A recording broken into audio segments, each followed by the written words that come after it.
paix et joie. Alors, je dis merci à la bergère Marie-Laure, c'est ça, hein? Merci à cette fraternité de divin amour qui a bien voulu me solliciter pour cet enseignement. Je me suis dit, mais qui suis-je pour qu'on puisse me demander de venir parler à des personnes que voici. Et je crois pour ma part que le Seigneur ne fait rien par hasard. Et s'il a permis que je sois là, c'est parce que quelque part, il a une très très bonne nouvelle pour toi. Frères et sœurs, je voudrais d'entrée le jeu, comme nous sommes toujours dans le premier mois de l'année, vous souhaiter mes vœux les meilleurs. Vœux de santé, vœux de prospérité, vœux de succès dans toutes vos entreprises. Que le Seigneur lui-même, qui a conduit vos pas pour cette nouvelle année, vous donne de pouvoir régner, mais surtout de pouvoir être meilleur, que l'on puisse, au travers de cette année, savoir que Dieu marche avec vous. Quelqu'un peut me dire un amen sérieux? Alors, frères et sœurs, le thème qui m'est proposé est tiré de l'évangile selon Saint Jean, le chapitre 5, le verset 8, qui dit ceci. Eh bien, lui dit Jésus, lève-toi, prends ta natte et marche. Lève-toi, prends ta natte et marche. Alors dis à quelqu'un à côté de toi, lève-toi.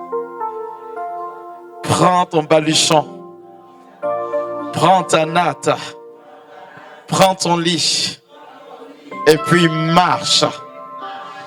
Frères et sœurs, je bénis Dieu pour ce passage. Parce qu'il y a une parole forte du pape François qui nous dit, lorsque vous vous retrouvez devant le diable, et quand je dis diable, c'est tout ce qui empêche l'homme d'évoluer, d'être heureux, de ne pas entrer en négociation. Il dit, tu ordonnes, et puis cela se produit à cause de l'autorité que tu as. Ce que le Christ fait ici, mes frères et mes sœurs, il intime un ordre. Il n'est pas en train de négocier, il n'est pas en train de dire s'il te plaît. Mais pour que cela arrive, il y a un préalable. Alors je voudrais que tu t'asseyes bien et que tu écoutes. Nous allons remonter à partir du verset 2 de l'évangile selon Saint Jean, le chapitre 5.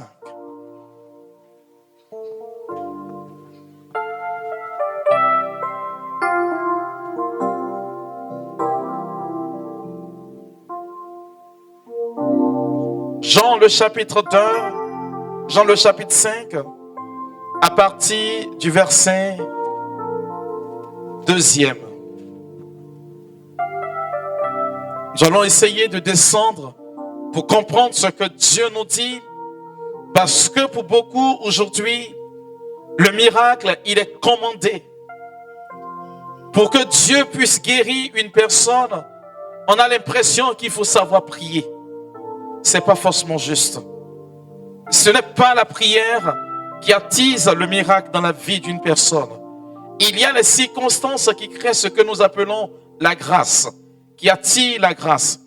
Et lorsque ces circonstances sont réunies, Dieu ne peut que nous bénir. Il ne peut que descendre. Alors, moi je crois, mon frère, ma soeur, aujourd'hui, c'est ton tour. Amen. Alors, qu'est-ce qu'il dit? Jean 5, à partir du verset 2. Ah, Dans cette ville, il y a près de la porte des brebis. va doucement, ils n'ont pas de Bible avec eux, hein, donc va tout doucement. Dans cette ville, il y a près de la porte des brebis une piscine avec 5 galettes à colonnes. Ah, On l'appelle en hébreu Bethsada. pause. Dis-moi Amen. Dis Amen encore. Frères et sœurs, celui qu'on appelle Jean, Pour le comprendre, il faut aller à l'école. Parce que Jean n'écrit pas simplement. C'est un pur théologien. Et chaque mot que Jean utilise a un impact dans la vie de ceux qui savent décortiquer ce mot. Jésus aurait pu faire ce miracle partout. Mais on nous dit, dans cette ville. De quelle ville s'agit-il? Revenons au verset 1er. J'ai combien de temps? Allons seulement. Allons-y. Peu après, les Juifs célébrèrent une fête religieuse et Jésus se rendit alors à Jérusalem. Dis avec moi, Jérusalem. Jérusalem. Il y a des lieux, lorsque tu t'y trouves, Dieu est obligé d'accomplir de grandes choses. Bien-aimés, beaucoup l'ignorent, mais Jérusalem, ce n'est pas un lieu.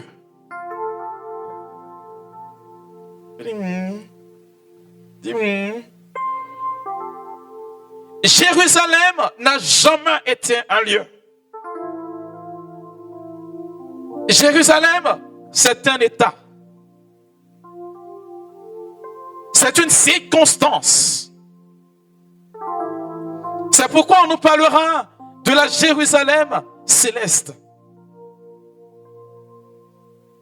Jésus dit, aucun prophète ne meurt en dehors de Jérusalem. C'est un état de vie. Pour qu'il y ait une guérison, un miracle aujourd'hui dans ta vie, il faut que tu sois à Jérusalem. Jérusalem s'attire. Lorsque tu résides à Jérusalem, de grandes choses se produisent. Aucun vrai miracle ne se produit en dehors de Jérusalem.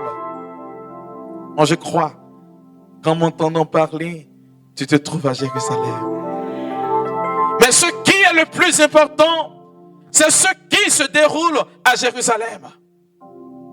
Le texte nous dit, près de la porte des brebis, se trouvait quoi?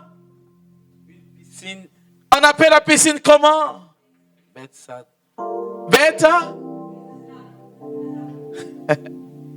Bethsaida.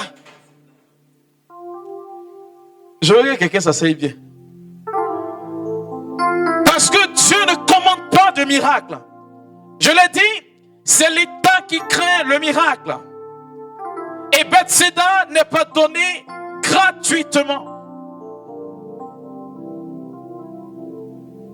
Le thème de Bethsaida en hébreu veut dire maison de miséricorde.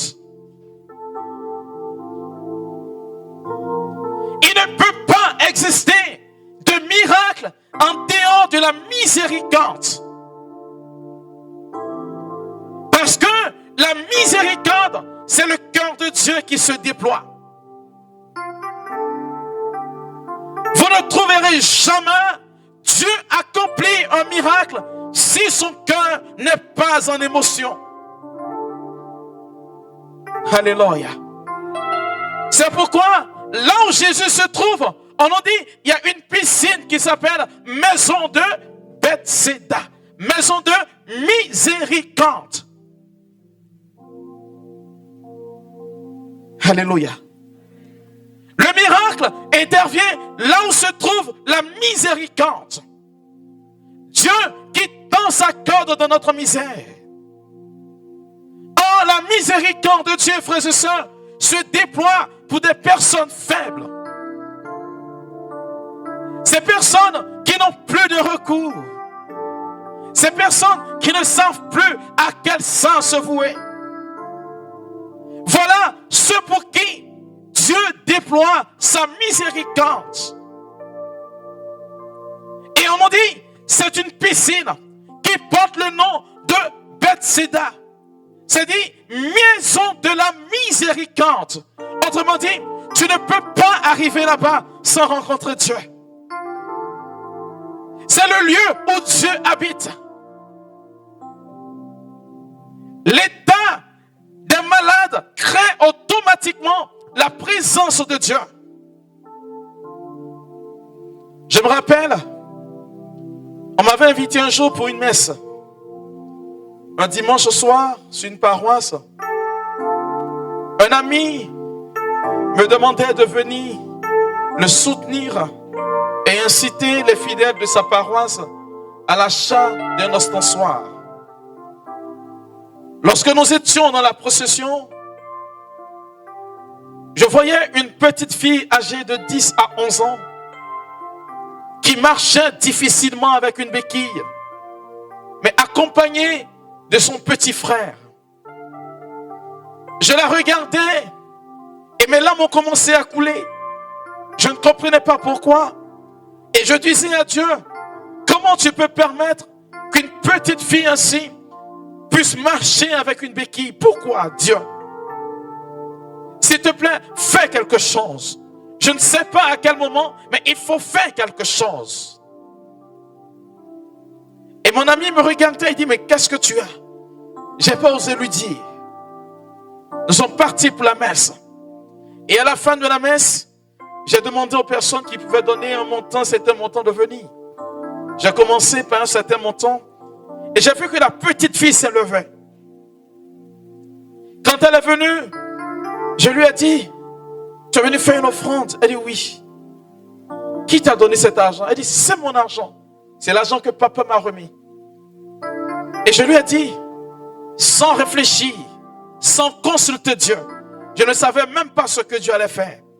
Et je lui ai dit, et si Jésus te disait que tu es guéri maintenant, qu'est-ce que tu allais lui dire? Elle me dit, je vais dire, merci Seigneur, avec une petite voix. Je lui ai dit, Jésus dit de laisser tomber ta béquille. C'est alors que la petite fille va me raconter qu'elle ne peut pas parce que les os entre sa hanche et le haut s'entrechoquent. Quand elle pose le pied, elle a mal. Je lui ai dit, Jésus dit de t'enlacer dans mes bras. Quand je l'enlace dans mes bras, que je la relâche, Jésus dit, laisse tomber la béquille. Et la petite, elle laisse tomber la béquille. Je lui pose la question, est-ce que tu as mal? Elle dit, non mon père, j'ai pas mal. Je lui demande, est-ce que tu peux sauter? Elle me dit, mon père, je ne fais pas EPS parce que à cause du problème que j'ai. Je lui ai dit, est-ce que je peux t'enlacer encore dans mes bras? Elle me dit, oui, vas-y. Et donc, je l'enlace encore dans mes bras. Lorsque je la relâche, je lui dis, Jésus dit de sauter. Elle ne réfléchit pas, elle saute quand elle descend. Elle se met à courir dans l'église. Il y a une femme qui était assise au devant. Elle a ouvert sa bouche.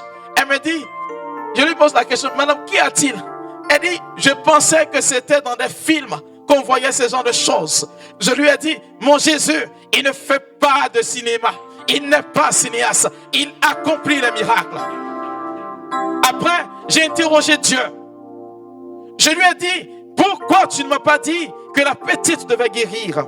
Il m'a dit, à cause de la compassion que tu as dans le cœur pour cette petite. Voilà ce qui a motivé sa guérison. Je veux dire à quelqu'un, là où tu te trouves aujourd'hui, tu es dans la maison de la miséricorde. Je ne sais pas ce qui est dans ta vie, mais je veux t'annoncer que Dieu fera quelque chose pour toi aujourd'hui. Frères et sœurs, il a dit que Jésus arrive. Remarquez bien les endroits que fréquente Jésus. Il ne fréquente pas un endroit qui n'a pas de sens. Il arrive au lieu où on appelle la piscine Bethesda, maison de miséricorde. Frères et sœurs, lorsque tu te retrouves dans la maison de la miséricorde, tu ne peux que rencontrer Dieu. C'est la raison pour laquelle vous trouverez que dans cette maison, la suite du texte nous dit quels sont ceux qui sont là-bas. Dans ces galeries, une foule de malades était couchée. On n'a pas dit des bien portants. On dit des malades. Lorsqu'une personne n'a pas fait l'expérience de la maladie, elle ne peut pas considérer la santé. Dans la maison de la miséricorde, il y a ceux qui sont compatissants. Ceux qui font l'expérience de l'amour de Dieu pour leur vie. c'est là que se trouve, j'ai envie de dire, l'expression du don de Dieu. C'est pourquoi on a dit, dans cette maison, il n'y avait que des malades. Jésus disait, je ne suis pas venu pour les bien portants, mais je suis venu pour qui? Les malades. Et donc, s'il ne vient que pour les malades, cela veut dire que là où l'amour de Dieu se manifeste, c'est là où sa compassion est présente. Oh, la compassion de Dieu n'attire que la présence de Dieu dans sa vie. Bien-aimé, et c'est là que Jésus vient. Jésus vient là où il y a les malades. Mais qu'est-ce qui se passe? Des aveugles, des boiteux, des paralysés. Des personnes qui sont rejetées. Des personnes sur qui la société ne compte plus. Tu peux être valide physiquement, mais quand on regarde ton statut, on te dit que tu ne vaux rien parce que tu ne peux rien apporter. Je veux te dire, cette parole, elle est pour toi aujourd'hui. Je veux parler à un enfant de Dieu à qui la société a comme stigmatisé, dont la société a minimisé son importance. Je veux te dire ceci, même si les hommes de ce monde quelque part t'ont oublié, moi mon Jésus, il ne t'a pas oublié. C'est pour toi qu'il est là. Car il dit ceci, la pierre qu'ont rejetée les bâtisseurs est devenue la pierre d'angle. C'est là l'œuvre du Seigneur, la merveille devant nos yeux. Je te parle d'un Dieu qui est vrai. Je te parle d'un Dieu qui est vivant. Je te parle d'un Dieu qui est capable d'accomplir des choses que l'œil humain n'a pas encore vues, que l'oreille n'a pas encore entendues et que ton esprit n'a pas encore conçu. En Côte d'Ivoire, on a une expression qui me plaît bien. Ce que tu n'as pas encore vu, il ne faut pas dire que ça n'existe pas. Je veux te dire avec Dieu, ce qui n'est pas encore parvenu à tes yeux, ne dis pas que ça n'existe pas. Parce que ton Dieu va accomplir pour toi aujourd'hui le plus beau et le plus grand des miracles. Alors, continue. Ils attendaient que l'eau fasse des remous.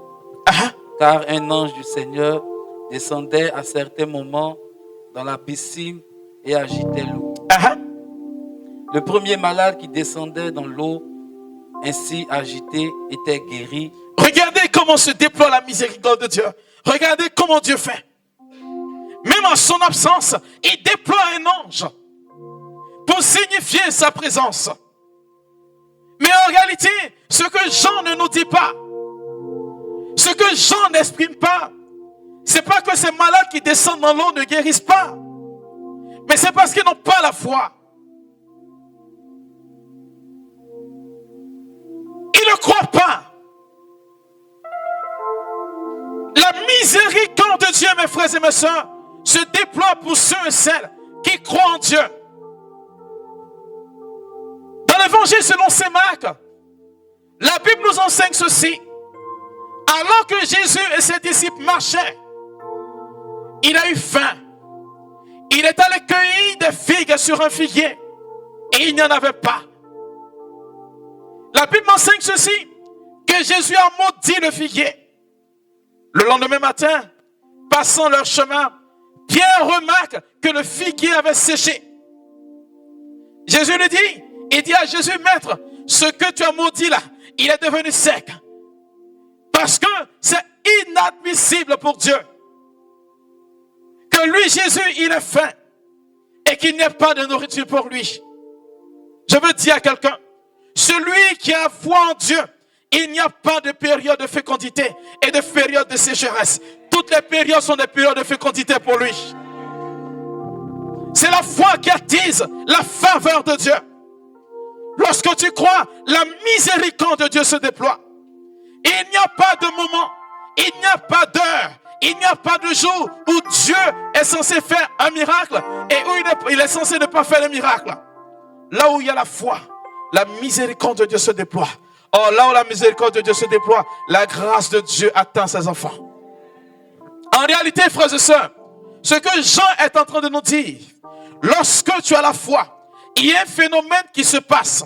Beaucoup n'arrivent pas à le comprendre. Voyez, l'ange qui descend, il traverse, il déchire notre atmosphère. Il entre dans le temps que Dieu lui-même a établi pour les hommes. En réalité, l'ange, il est en dehors du temps. N'est-ce pas?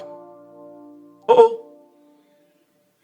Maintenant, ce qui est en dehors du temps est dans le temps de Dieu. Et ce temps est appelé le Kairos. Dis avec moi, le Kairos.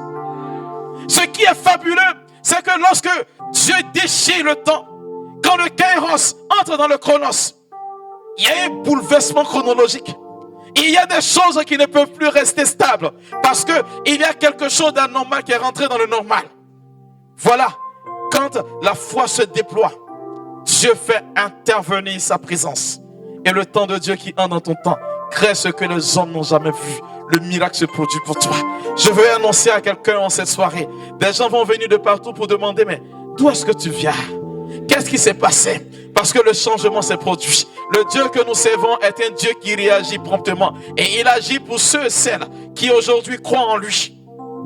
C'est pourquoi quand l'ange descend, ceux qui ne croient pas, ils ne peuvent pas s'imaginer un seul instant que même après que l'eau finit de bouillir, ils peuvent encore descendre et recevoir la guérison.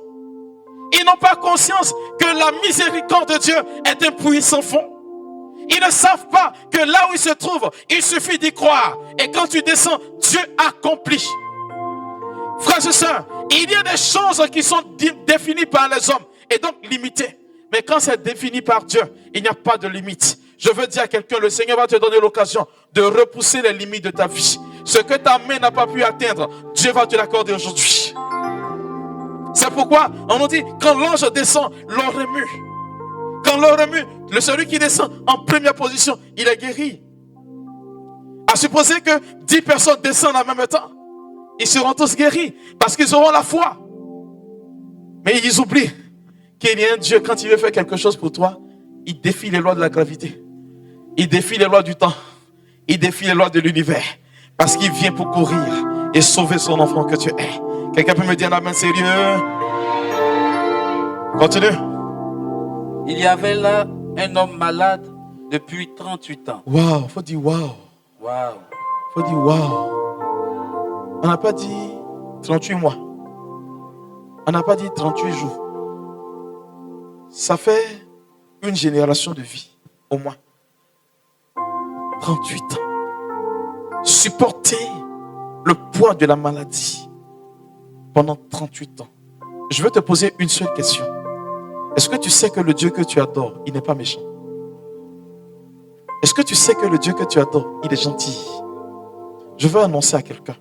On a peut-être annoncé sur ta vie que tu es malade et que tu vas vivre indéfiniment avec cette maladie. Mais la Bible m'enseigne en Jean le chapitre 1 que celui qui t'a créé, c'est pas la parole. Et c'est lui qui t'annonce aujourd'hui que cette maladie qui est dans ta vie, qui était annoncée, prendra fin aujourd'hui. Je te parle d'un Jésus qui est capable de toutes choses. C'est pourquoi quand il passe, le monde ne comprend pas ce qui se passe. Parce que lui, Dieu, quand il passe, il rétablit l'ordre des choses. Ce qui est gâché, Jésus rétablit cela. Amen, amen. Continue. Quand Jésus le vit étendu à terre. Pause. On dit que Jésus a fait quoi? Quand Jésus le vit. On n'a pas dit quand Jésus l'a regardé. Dis-moi amen. Amen. On n'a pas dit Jésus l'a regardé. On dit Jésus l'a vu. Regardez comment se déploie la miséricorde de Dieu. Je peux regarder quelque chose et puis ne pas voir. Mais quand je vois, c'est dit que j'ai mon attention sur cette chose. Dieu ne passe pas sans te voir. Je n'ai pas dit te regarder. Est-ce que tu sais que Dieu te voit? On dit, quand Jésus le vit, il dit en Exode le chapitre 3, à partir du verset 7 et 8, quand il parle à Moïse, il dit, j'ai vu la souffrance de mon peuple. Il n'a pas dit, j'ai regardé la souffrance de mon peuple. Lorsque tu vois ta situation, quand Jésus le vit, c'est parce qu'il n'avait personne sur qui compter. Il ne savait plus à quel saint se vouer. Voilà ce qui a motivé le regard de Dieu sur lui pour qu'il puisse le voir. La miséricorde de Dieu se déploie pour des personnes qui sont pétries d'humilité. Dieu ne voit pas les personnes orgueilleuses. Celui qui est là, il n'avait plus personne sur qui compter. C'est comme quand tu poursuis un bêté. Quand il est fatigué, qu'il a le dos, il dit, il faut me tuer. Il ne sait plus où partir. Je veux dire, un enfant de Dieu, tant que tu comptes sur tes propres forces, Dieu ne te verra pas. Tant que tu comptes sur tes propres moyens, Dieu ne fera rien avec toi. On nous dit, quand Jésus le vit, pourquoi pendant 38 ans, Jésus, je crois qu'il avait 33 ans à l'époque, pourquoi il n'est pas passé par là? Alors qu'il venait là, il n'était pas étranger à là. Qu'est-ce qui donne l'occasion à Jésus de le voir? Bien-aimé, la Bible m'enseigne ceci. Dans le livre des Actes des Apôtres, chapitre 3. Alors que Pierre et Jean montent au temple pour prier, il y avait un impotent qui était assis. Lorsqu'il voit Pierre et Jean, il demande l'aumône. Pierre pose son regard sur lui. Il le voit. Il lui dit, regarde-moi. Je veux dire à quelqu'un, j'aime ce chant. Quand il n'y a plus d'espoir, abandonné. Crois et sois confiant. Dieu pourvoira à tout. Dieu pourvoit aux besoins de ceux qu'il voit. Je n'ai pas dit ceux qu'il regarde. Parce que Dieu regarde à tous les êtres humains. Mais il ne voit que ses enfants. Crée la condition pour que Dieu te voie. Et la condition sine qua non pour que Dieu te voie, c'est l'humilité. Dieu s'en fout des orgueilleux. Il s'en fout de celui ou de celle qui pense être suffisante. Parce qu'il y a des personnes qui sont là, qui disent, je suis dans l'église, je prie Dieu, je vais à l'église, mais qui sont remplies d'elles-mêmes. L'apôtre Paul te dit, qu'est-ce que tu as que tu n'as reçu de Dieu? C'est pourquoi le psalmiste vous dit, dans le psaume 121, à partir du verset 1er, il dit, je lève les yeux vers quoi? Vers les montagnes. D'où me viendra le secours? Le secours ne vient pas d'un homme, mais de Dieu. Celui qui est humble, il ne regarde pas sur lui-même. Il ne regarde pas son frère, mais il regarde vers Dieu. Quand tu as le regard fixé sur Dieu, il pose son regard sur toi. Il te voit. L'humilité. Dis avec moi, humilité. Dis à quelqu'un à côté de toi, abaisse-toi un peu. Il faut lui dire, abaisse-toi un peu. On est rempli de nous-mêmes. Comme si on pouvait changer quelque chose de nous-mêmes. Jésus dit, qui à force de se soucier peut ajouter une seule coudée à sa vie.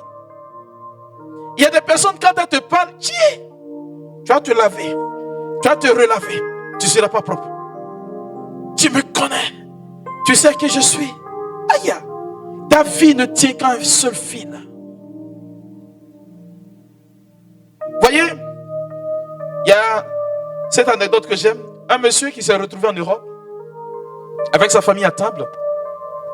Et pendant qu'il était à table avec sa famille, un dimanche il mangeait. Et puis paf, il est tombé. Donc les parents paniquaient, le transportent tout de suite à l'hôpital. Quand il arrive à l'hôpital, 15 minutes après on dit écoute c'est fini, qu'il peut rentrer à la maison. Et les médecins lui demandent mais qu'est-ce qu'il avait? Et sa famille demande mais qu'est-ce qu'il avait? Il dit non, qu'il manquait d'air, qu'il n'arrivait pas dans ses poumons. Et on vient lui tendre une facture de 5 000 euros. Pour l'avoir mis sur appareil respiratoire. 5 000 euros. Ah. Et le monsieur a commencé à pleurer. Lorsque le médecin a vu cela, il était pris de compassion. Il dit, bon, on va te faire des facilités de paiement. Comme tu pleures. Il dit, c'est pas parce que je ne peux pas payer. Pour 15 minutes, je dois payer 5 000 euros. Le docteur ne comprenait pas son raisonnement. Il lui dit, docteur, j'ai 46 ans. Je me posais la question de savoir si Dieu devait facturer chaque seconde de l'air que je respire, est-ce que j'aurais de quoi payer? Le médecin a dû laisser la facture à cadeau. Je veux dire à quelqu'un, lorsque tu sais t'abaisser, Dieu te voit. C'est pourquoi dans Luc le chapitre 15, du verset 11 au verset 32, on nous parle de la parabole de l'enfant prodigue. La Bible nous enseigne ceci. Lorsque l'enfant de loin a dit dans son cœur, je me lèverai, j'irai vers mon père et je dirai, j'ai péché contre le ciel et contre toi, On nous dit, le Père l'a vu de loin. Il a reconnu et puis il est venu vers lui. Celui qui sait s'abaisser, Dieu se souvient de lui. Vous savez pourquoi? Dieu voit cette personne. Vous savez pourquoi? Quand vous partez dans le livre de la Genèse, le texte hébraïque qui dit que Dieu nous a créés, dit que Dieu a fléchi le genou en prenant la poussière du sol pour nous former. C'est pourquoi toute personne qui sait s'abaisser, Dieu te voit. Amen, amen. Si tu es perdu dans tes difficultés, c'est que quelque part tu manques d'humilité. Dieu pose son regard sur ceux qui sont humbles. Tant qu'Israël considérait qu'il était le peuple élu de Dieu, le peuple d'Abraham, le peuple d'Isaac, il était toujours en esclavage. Mais quand il a commencé à crier et qu'il a vu que pendant 430 ans, il n'y avait plus personne qui venait l'aider, il s'est résigné. Il a appris l'humilité. Je veux dire à quelqu'un, on nous dit Jésus a fait quoi? Quand Jésus vit l'homme qui avait 38 ans de maladie, qu'est-ce qui se passe? Quand Jésus le vit étendu à terre et apprit qu'il était malade depuis longtemps déjà, il lui demanda, veux-tu être guéri? Il n'a pas demandé, qu'est-ce que je peux faire pour toi? Oh, Seigneur, tu es bon. Voyez, Jésus va directement au contact de ce monsieur. Est-ce que tu veux guérir? Ce qui veut dire que Dieu que nous adorons, dans le déploiement de sa miséricorde, respecte une deuxième chose chez nous. Vous savez c'est quoi? La liberté des enfants de Dieu. Le Seigneur n'agit au travers des personnes qui sont libres. C'est pourquoi Jésus a passé son temps à dire aux gens de son époque, mais vous êtes esclaves. Vous êtes toujours esclaves. Moi, le Fils, je suis venu pour vous libérer. Est-ce que tu as conscience que c'est de ton oui que Dieu a besoin pour que sa miséricorde se déploie dans ta vie? Et le oui qu'il est question ici, ce n'est pas un oui de réflexion. C'est un oui d'abandon. Parfois, on dit à Dieu, Seigneur, je veux, mais en même temps, on a peur de s'engager avec lui. Avec Dieu, quand tu sautes, ne réfléchis pas. Parce que tu dois sauter dans l'inconnu. Généralement, on fait tontine à deux bras avec Dieu. Ou bien on pratique la technique du singe. Le singe, quand il a attrapé une branche qu'il a lâchée, c'est qu'il a attrapé une autre branche. Avec Dieu, vous savez ce qui se passe? Tu laisses les deux branches. Et puis lui, il te rattrape. Il y a une anecdote qui nous a été racontée quand on était encore tout jeune. Vous voyez, les Européens alpinistes qui vont grimper sur les collines. Pendant l'hiver, il y a un groupe qui s'est décidé d'aller braver l'hiver en grimpant sur la colline. Et le dernier à monter, quand il était arrivé vers le sommet, il a raté. Et donc, il tombait en chute libre. Et pendant qu'il tombait en chute libre, il disait, Seigneur, sauve-moi. Seigneur, sauve-moi. Mais il voyait que sa chute était encore plus rapide. Et puis il a crié, Jésus, sauve-moi. Et la corde s'est suspendue d'un seul coup. Et il avait la corde autour de la hanche. Donc, il ne pouvait pas rattraper pour dire, il ne sait pas. Tous ses outils sont tombés. Et puis voici que il est là, Seigneur, sauve-moi. Seigneur, sauve-moi. Et puis il entend dans son esprit une voix qui lui dit, coupe la corde. Il faisait nuit. Quand il regarde en bas, c'est noir. Il dit ça là, il ne peut pas. Et il est encore en train de dire, Seigneur, sauve-moi. Et la voix lui insiste, coupe la corde. Et puis il n'a pas coupé. Matin, on l'a retrouvé à moins d'un mètre du sol. Il est mort de froid. C'est-à-dire que s'il avait coupé la corde, peut-être il serait fracturé une côte, mais il serait en vie. Je veux dire à quelqu'un, la miséricorde de Dieu exige la confiance en Dieu.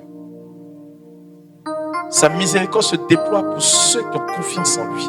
C'est pourquoi Jésus pose la question de savoir, veux-tu être guéri? Il n'a pas dit, est-ce que tu crois que je peux te guérir? Il lui a posé une seule question, veux-tu être guéri? Est-ce que tu es capable d'avoir confiance en Jésus pour qu'il te dise des choses qui semblent ne pas aller dans la logique des hommes, mais qui va heureusement pour toi t'apporter ce que tu recherches de plus? Qu'est-ce qu'il a répondu? Le malade lui répondit, Maître, je n'ai personne pour me plonger dans la piscine. Est-ce qu'il connaissait Jésus avant? Il dit maître. Quand il dit maître, ça veut dire quoi? C'est qu'il devient élève. Oh, l'élève, c'est qui? C'est celui qui apprend du maître. Quand il dit maître, ça veut dire quoi? Je m'abandonne à toi. Je veux dire à quelqu'un, abandonne-toi à Jésus aujourd'hui. Et tu verras qu'il n'aura qu'une seule parole pour toi. Qu'est-ce qu'il dit par la suite?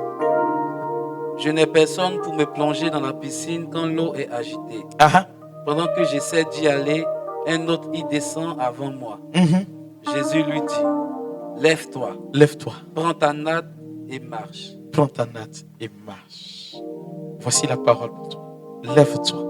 Quand Jésus dit lève-toi, il ne parle pas à ton entité de chair. Non. Il parle à l'essence de ta vie. Quand Jésus dit lève-toi, il parle à tout ce qui est endormi en toi. Quand Jésus dit lève-toi, il parle à tout ce qui a perdu de la valeur en toi. Quand Jésus dit lève-toi, il parle à tout ce que les hommes ont rejeté dans ta vie. Il a pouvoir sur toutes choses. Est-ce que tu le crois? Est-ce que tu crois que Jésus est capable de redorer le blason de ton image? Est-ce que tu crois que Jésus est capable de te faire aller encore de l'avant? Je vais t'annoncer ceci. Jésus te dit aujourd'hui, lève-toi. Quand il parle, c'est pas que la personne va dire non, je vais t'attraper les pieds, les mains. Il dit non, lève-toi. C'est le seul qui parle et tout vient à l'existence. Parce qu'il est Dieu. Prends ta natte et puis rentre chez toi. Il est venu pour nous apporter la liberté. La liberté des enfants de Dieu. Et je crois que tu l'auras aujourd'hui. Bien-aimé, notre Dieu est gentil. Et il est même très très gentil. Il est capable de changer le cours de ton existence sans que tu n'aies besoin de bouger le petit doigt. Il n'y a pas longtemps, il y a une de mes filles qui m'appelle de l'Europe. Elle m'avait rencontré en début d'année passée. Et elle me disait ceci, qu'elle vit en Europe, elle n'a aucun papier. Son mari n'a pas de papier. Ils ont des enfants. Et leur fils aîné qui doit aller dans une école doit présenter un... je ne sais pas comment ils appellent cela là-même. Un test. Et qui doit avoir une certaine moyenne pour qu'il soit intégré à l'école. Et lors d'une prière, elle recevait que le Seigneur l'avait exaucé. Et la parole qui était ressortie ce jour-là, elle dit apparemment c'était moi qui parlais, que je disais que je dis son nom mais sans imaginer que c'était elle. Son prénom juste. Tu demandes ceci, tu demandes cela, voilà, tant. Mais il se trouve que Dieu t'a déjà accordé. Et Dieu lui a dit, il disait ceci, qu'avant la fin de l'année, tu l'auras. L'administration finit vendredi. Or, cette année, le 31 décembre, tombait un dimanche. Elle m'appelle le vendredi pour me dire que ce qu'on a dit là, ou ce que Dieu a dit là, ce n'est pas encore arrivé. J'ai dit comment? Et je lui ai posé une question. Est-ce que l'année est finie? Elle dit mon père, ça a fini dimanche, aujourd'hui et vendredi. Et j'ai commencé à rire. Et puis j'ai raccroché. Elle a insisté, mais j'ai plus décroché. Elle m'appelle le 31 matin. Elle me dit mon père, ton Dieu est fort. J'ai dit comment? Elle dit, quand j'ai raccroché, j'étais allé me coucher tout triste. Le samedi matin, une voix me dit, va regarder tes mails. Elle va regarder ses mails. Le document de son mari est sorti, ça faisait une semaine. Elle a reçu son document le jeudi. Son fils a été retenu le même vendredi. Elle a eu les 3 résultats. Elle dit, mon père, ton Dieu est fort. Je lui ai dit, Dieu paraît être en retard. Il paraît être lent, mais il n'est jamais en retard. Je veux dire à quelqu'un, peu importe ce que les hommes t'ont promis, c'est ceux qui vont te mentir. Mais ce que Dieu a décidé, il accomplira pour toi. Jésus te dit aujourd'hui, lève-toi, prends ta natte et puis rentre chez toi. C'est dire que ce qui faisait l'objet de ton humiliation, le Seigneur va te demander de te relever aujourd'hui. Car il est venu pour que nous ayons la vie et que nous l'ayons en abondance. Il est venu pour que nous soyons rétablis dans notre dignité. Je ne sais pas quel compartiment de ton existence aujourd'hui prend de l'eau. Je ne sais pas quelle histoire de ta vie aujourd'hui n'arrive pas à reluire. Mais je veux te dire, en écoutant ce message, tu es à la bonne place. En écoutant ce message, tu es à Jérusalem. En écoutant ce message, tu es à Bethséda, la maison de la miséricorde. C'est pourquoi Dieu, en m'écoutant te parler, avait déjà entrepris réellement quelque chose pour toi. J'ai parlé juste pour que je sois le témoin de ce que Dieu a déjà fait. C'est tout. Je suis venu en tant que témoin de Dieu. Pour voir, comme disent les autres, je vais aller rapporter, je suis venu ici, voilà ce que Dieu avait fait avant que je n'arrive. Parce que Dieu m'avait déjà dévancé. Je veux annoncer à quelqu'un, ce en quoi tu crois, sache que le Seigneur te l'a déjà accordé. Je bénis Dieu pour ta vie, pour ton histoire. Je bénis Dieu pour ce qu'il est aujourd'hui pour toi et pour ce que tu es en train de rechercher. Mais crois-moi, cela est déjà pour toi. Sa faveur aujourd'hui va reposer sur toi. Plus que jamais, tu seras élevé. Plus que jamais, Dieu te bénira. Tu ne comprendras peut-être pas, mais Dieu va faire advenir les choses au moment où tu t'y attends le moins. Et souvent même, tu es quelque part et puis tu ne comprends pas. Voyez, lorsque nous regardons dans les textes de la Bible, précisément dans le livre de l'Exode au chapitre 3, on nous dit Dieu a apparu à Moïse à Sinaï. La montagne de Sinaï a permis à Dieu de sanctifier cette montagne. Jusqu'à aujourd'hui, celui-là est considéré comme un lieu saint. Tu peux te retrouver en un endroit alors que tu venais te balader. Mais si des personnes au passé ont prié par là et que Dieu s'est glorifié, sache que l'impact que ces personnes ont eu t'est réservé pendant que tu atteins cet endroit. C'est pourquoi je veux dire, pour ceux qui sont déjà passés ici et qui ont déjà eu à témoigner, ainsi tu auras ta vie. Tu vas témoigner. S'il peut me dire un amen sérieux, et je rends la gloire à Dieu, je lui dis merci. Amen, amen. Alors, il me reste combien de temps?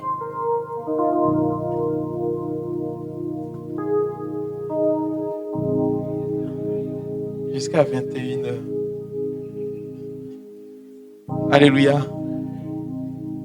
Je veux bénir Dieu. Tu vas simplement ouvrir les mains. Ouvre simplement les mains. Non, je n'ai pas dit de les lever. J'ai dit de les ouvrir. Ouvre simplement les mains. Voilà. Vous voyez, il y a quelque chose qui me plaît bien. C'est que le Seigneur, il bénit simplement. Des gens pensent qu'il faut se concentrer. Non. Dieu est dans le quotidien de votre vie. Et ce qu'il décide d'accomplir, il le fait et puis il le fait très très bien. Tu es peut-être là en train de m'écouter ou que tu me suis par la magie de l'internet.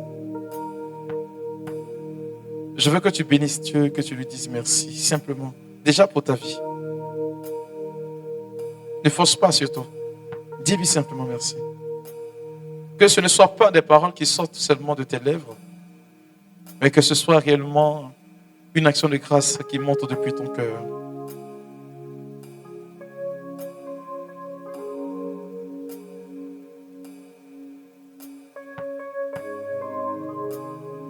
Que tu lui dises simplement merci.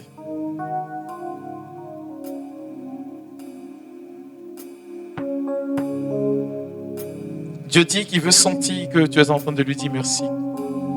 Il n'a pas dit qu'il veut entendre, il dit qu'il veut sentir.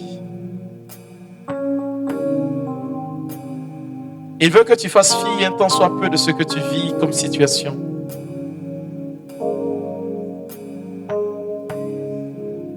Il veut que tu lui dises merci au-delà de ce que ton cœur peut penser.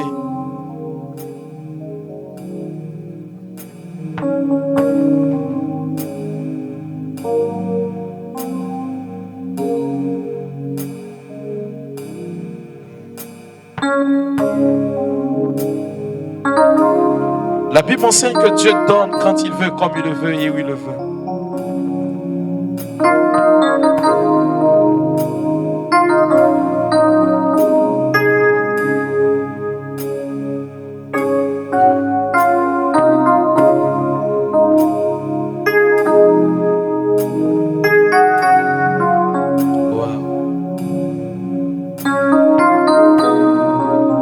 Sache que tu es dans la maison de la miséricorde? Et qui dit miséricorde dit présence de Dieu.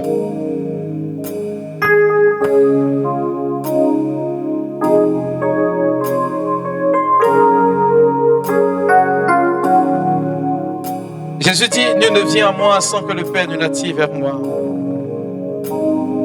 En entrant ici, le Seigneur t'avait déjà convoqué. Et toute convocation de Dieu est susceptible de créer un changement dans ta vie. Et cela dépend uniquement que de ta foi en lui. Dans ces mains que tu ouvres, est-ce que tu es capable de dire à Dieu, Seigneur, je veux maintenant un cadeau. Seigneur, je veux juste un cadeau de ta part. Je suis venu te prier aujourd'hui, mais ce n'est pas comme si je le faisais habituellement. Je veux un cadeau, Seigneur, de ta part. Cette personne qui, pendant 38 ans malade, en te rencontrant, Seigneur, tu as permis que cette personne retrouve la santé.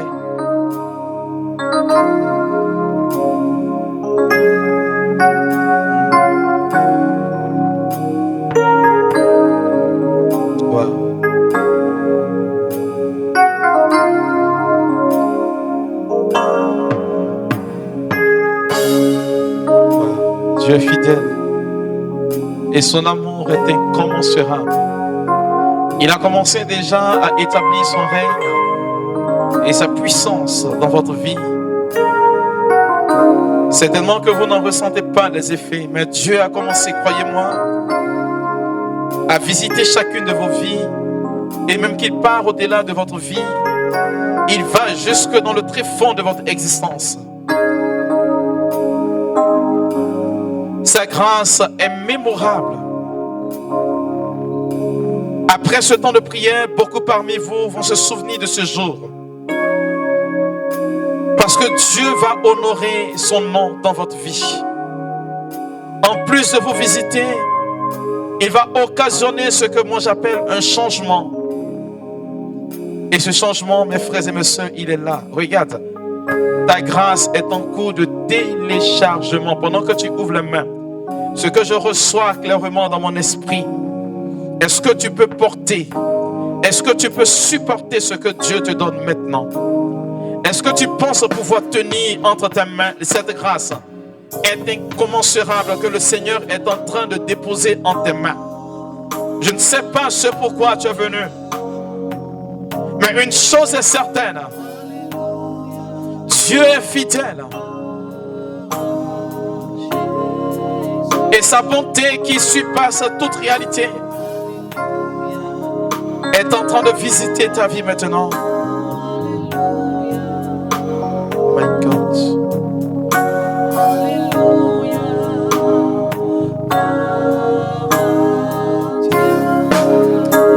Wow. Et je bénis Dieu, je lui rends la gloire. Il y a des personnes qui nous suivent par la magie de l'internet. Et non, il y en a ici aussi.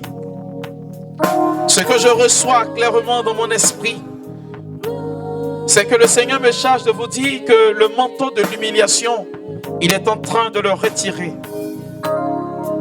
C'est fort ce que je reçois, car il déclare ceci sur la vie de 2 personnes parmi nous ici. Vos années qui ont été dévorées par des sauterelles, il vous les rendra. Je vais demander s'il y a des personnes pour aider ces 2 personnes de le faire, parce que la grâce qui est en train de descendre sur leur vie est là.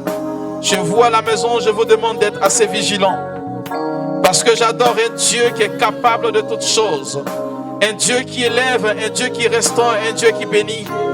Je ne sais pas ce que vous vivez concrètement, mais ces 2 personnes ici, vous allez sentir comme une effusion assez particulière.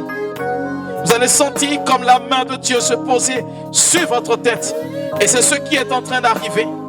Il y a comme une foudre qui est en train de traverser votre corps. Je vois des personnes à qui le Seigneur est en train d'accorder une référence. Sa faveur sur vous est là.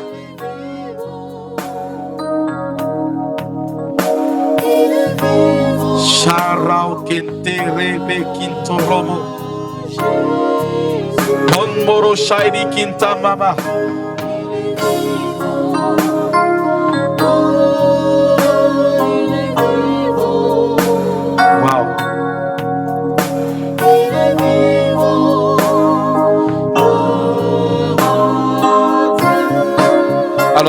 personnes.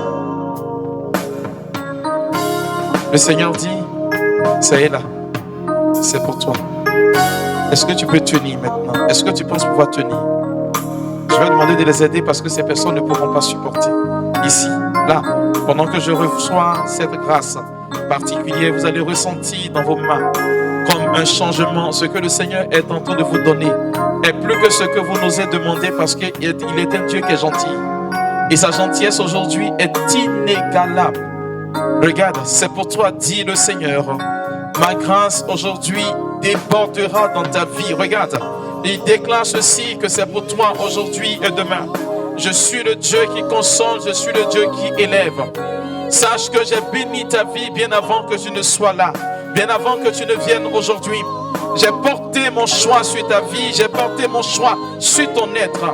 Et j'ai changé le cours de ta vie aujourd'hui parce que je suis le Dieu fort, je suis le Dieu puissant, je suis le Dieu qui convertit les cœurs. Regarde, c'est pour toi. Dieu dit, c'est pour toi. Il faut l'aider parce que je sens que c'est en train de descendre maintenant. C'est puissant. Ce que je reçois, je crois que c'est assez fort. La gloire de Dieu pour ces deux personnes.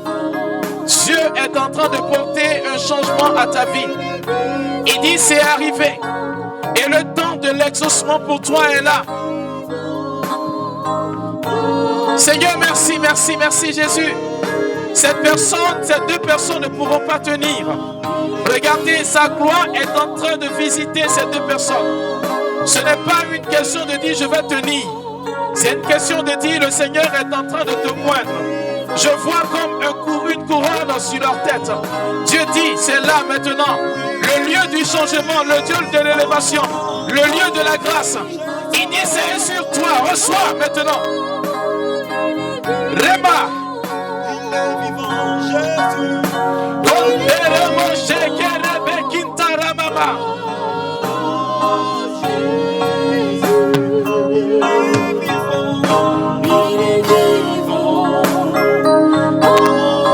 Tu es béni, Seigneur, et j'élève ton nom.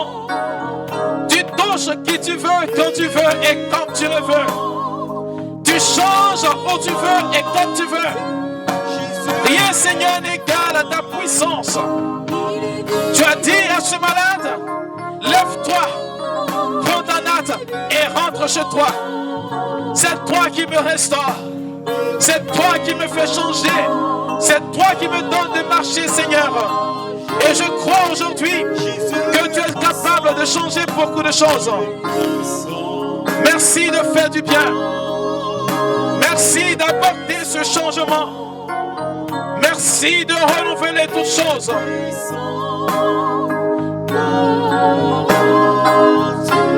Jésus est puissant. Il est puissant. Oh, il est puissant. Wow. Il est puissant.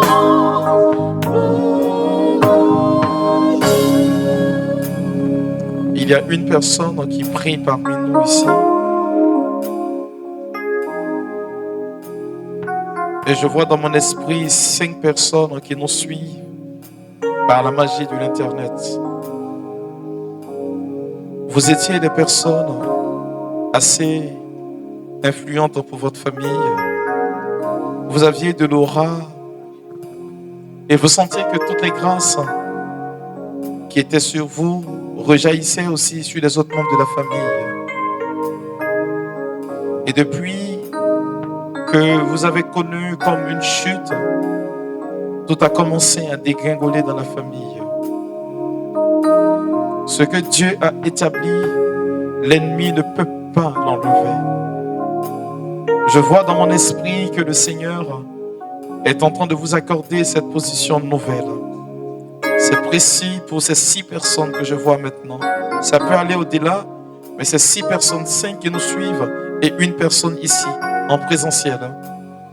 La parole est assez précise. La couronne de gloire que le Seigneur est en train de porter à la vie de cette personne, elle est très claire dans mon esprit. Le Seigneur me charge de te dire ceci. Qu'il fait de toi maintenant l'épicentre, l'ossature, la pièce maîtresse de toute l'élévation de ta famille. Ce que je dis va te sembler assez bizarre, mais pendant que je suis en train de libérer cette parole, tu es en train de recevoir de Dieu grâce sur grâce, comme une imposition des mains. Quand ça arrivera, je te dis que c'est accompli. Pendant que je libère cette parole, le Seigneur me charge de te dire que ce sont des choses qui ne dépendent pas de toi, mais ça ne dépend que de lui seul Dieu. Écoute bien ce message. Pendant que je libère cette parole, la gloire de Dieu est en train de t'environner. Pendant que je libère cette parole, la formule d'élévation de Dieu est en train de toucher à ta vie. Regarde, Dieu est en train de combler ta vie plus que tu ne le penses. Ça sera tellement brutal dans ta vie, je le dis bien. Ça va créer comme un chaos et tout réparer parce que la vie naît du chaos selon Dieu. La vie naît de la croix. Il dit ceci, de là où les gens ont proclamé ta mort, lui Dieu, il proclame la vie. Je déclare sur la vie de cette personne, regarde, c'est arrivé maintenant, c'est arrivé. Je dis, c'est arrivé. Il va falloir le dire, elle ne pourra pas tenir cette personne. Pendant que je libère cette parole, ce qui est sur elle, je vois comme l'investissement. Je vois comme sur tes épaules une lourde responsabilité. Toute ta famille sera impactée par ce que tu vas devenir. Parce que le Seigneur fait de toi l'ossature, le renouvellement de ce qui sera bon et meilleur. Pendant que je libère ce message, regarde, la puissance de Dieu est en train de te toucher maintenant, là, en ces moments précis. Tac, tac, tac, tac, tac, tac, tac, et tac. C'est arrivé, il faut l'aider maintenant. C'est arrivé. Il faut l'aider. Waouh. C'est beau, c'est beau, c'est beau, c'est beau, c'est beau. C'est beau. Tu as besoin de recevoir juste une imposition de main. Waouh. Je ressens déjà cet effet et ces personnes qui sont chez elles à la maison sont en train de ressentir aussi ces mêmes effets. Regarde, c'est beau ce que je vois. Regarde, je vois comme des anges qui te transportent, qui te disent, oh, mais tu es merveilleusement vertueux parce que là, ils sont en train de te porter en triomphe. La grâce, elle est pour toi, elle est pour toi, elle est pour toi, elle est pour toi. Le témoignage que tu te dois de rendre à Dieu, c'est un témoignage inouï et grand. Un témoignage merveilleux. Dieu t'annonce quelque chose de prodigieux. Et c'est versé pour toi aujourd'hui. Seigneur, tu couronnes une année de bienfaits. Et tu combles plus que nous n'osons demander. Tu accordes, Seigneur, tes grâces au-delà de ce que nous souhaitons. Te bénissant, Seigneur, tu nous bénis. En t'honorant, Seigneur, tu nous élèves. Et tu apportes consolation. Consolation. Consolation. Consolation. Consolation. Seigneur, merci. Merci pour cette grâce qui est en train de se développer maintenant. Merci pour cette faveur qui arrive, Seigneur, aujourd'hui même. Regarde, ton environnement a changé. C'est simple. La chaise sur laquelle tu es assise est en train de rendre témoignage de ce que le ciel est ouvert sur ta vie. Et même le sol est en train de répondre. Comme quoi pour dire qu'il y a des choses qui vont rester inchangées dans ta vie. Parce que Dieu s'accroche à ta vie aujourd'hui. Tu as du prix à ses yeux. Tu vaux pour lui. Tu es merveilleusement bien pour lui. Tu as juste besoin d'une imposition des mains. Seigneur, merci de convoquer cette personne maintenant. Merci de la toucher par ta grâce. Merci de faire d'elle, Seigneur, un réseau d'élévation, un réseau de bénédiction. Je reçois clairement dans mon esprit que toute personne qui te bénira sera bénie. Toute personne qui te maudira sera frappée parce que Dieu n'empêchera pas que le malheur frappe à sa porte. Je vois que tu débordes de grâce. Je vois que tu débordes. Regarde, c'est comme si on te vêtissait de grâce simplement. Regarde, c'est beau, c'est beau. C'est un témoignage que tu rendras particulièrement à Dieu. C'est merveilleux Dieu est fidèle. Il est fidèle et sa fidélité ne te fera plus jamais défaut. Seigneur, merci, merci, merci, merci. Merci. Le temps pour toi de recevoir sa grâce est arrivé. Seigneur, merci. Toi qui touches et toi qui élèves. Je veux prier pour une personne. Je crois que c'est une femme. Tu as travaillé et tu t'es retrouvé à la retraite avec l'âge. Et ce que tu avais comme économie, tu l'as investi dans une activité. Et l'activité a croulé. Et aujourd'hui, tu es en train de ressasser malheureusement le passé. Tu t'en veux tellement que tu n'es même plus capable de relever la tête. Je veux prier juste pour toi si tu peux t'avancer. Je veux prier pour toi. Il y a une personne qui nous suit par la magie de l'internet. Je ne sais pas si on peut la taguer. C'est une femme. C'est une femme qui... Tu attends la grâce de la maternité. Et pendant que je te demandais d'ouvrir les mains, tu as posé juste la main sur le ventre. Si on peut la taguer. Je bénis Dieu parce que ce qui me met fortement à l'esprit, il est en train de l'accomplir. Je demande à cette maman de venir. Je vais prier pour toi. Tu es là. Tu investis dans une activité alors que tu es à la retraite. Et malheureusement, cette activité a capoté. Et tu en veux beaucoup. Je ne sais pas à qui, mais c'est beaucoup fort. C'est ce que je ressens clairement dans mon esprit. Je veux juste prier pour toi. Seigneur, tu es un Dieu fidèle. Un Dieu qui garde l'alliance.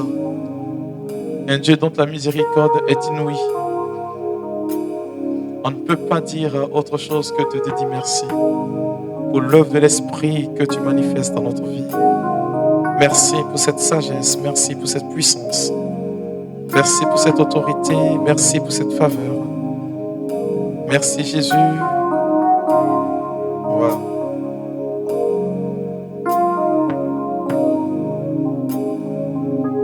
Seigneur, merci. Alors, je veux demander à cette femme. Bon, si tu peux te lever, tu viens. Ton foyer est en train de partir en fumée. Et c'est un gros chagrin pour toi. Un très gros chagrin pour toi. Est-ce que tu peux venir? Je vais prier pour toi. Dieu me demande de prier pour toi. Je ne sais pas ce qu'il prépare. Mais la seule chose qu'il me demande, c'est de prier pour toi. Ton foyer est en train de battre de l'aile. Je veux juste prier pour toi. Si tu as la force de venir, je veux prier pour toi. Seigneur, merci de guérir ces malades maintenant. Merci de restaurer ces personnes. Merci de les toucher. Est-ce que cette soeur peut venir? Le Seigneur me dit que tu es là. Je ne suis pas en train d'inventer quoi que ce soit. Tu es là. Ton foyer avec ton mari, ça ne va plus. Je veux prier pour cette soeur-là. Je ne sais pas, peut-être que tu es aussi importante ici, mais je veux juste prier pour toi. Moi, je ne te connais pas. Je veux juste prier pour toi. Dieu est fidèle. Merci Jésus de guérir. Comme tu as guéri ce malade de 38 ans de maladie. Tu lui as dit, lève-toi, prends ta natte et rentre chez toi. Je veux que tu dises à chacune d'entre tes personnes ici malades, lève-toi, rentre chez toi, tu n'as plus besoin de prendre des médicaments. Tu es le Dieu fidèle. Merci pour l'histoire de notre vie que tu es en train de changer maintenant. Et pour ce que tu es en train d'accorder aujourd'hui comme grâce dans notre vie. Merci pour la matérialité de ton amour pour nous. Jésus, à toi, nous rendons toute la gloire, la majesté et le triomphe aujourd'hui.